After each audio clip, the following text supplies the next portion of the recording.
Welcome to the Slop Farm. Enjoy the video. Hello everyone. In this video I will explain how to play Minecraft on Windows 11.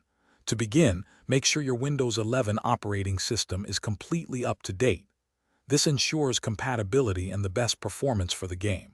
Also, quickly check that your computer meets the game's minimum system requirements, which are quite modest. A stable internet connection is also crucial for downloading the game and enjoying its online features. Let's get started.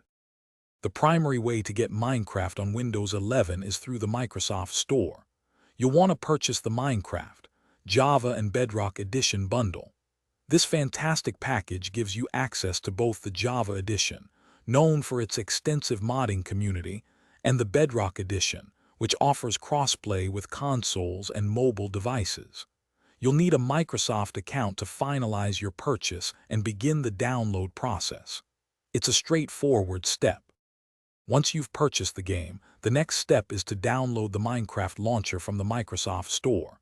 This single launcher acts as your gateway to both the Java and Bedrock editions, making management simple. After the download is complete, open the launcher application.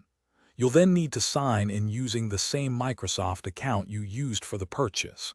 This verifies your ownership and unlocks the games for play. It's a seamless process. With the launcher open and you signed in, you can now choose which edition of Minecraft you wish to play.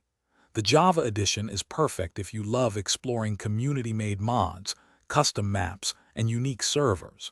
If you prefer playing with friends across different platforms like Xbox, PlayStation, or mobile, then the Bedrock Edition is your go-to choice. Both offer endless creative possibilities and adventure. Enjoy building your world. Thanks for watching. Consider subscribing if we helped you today.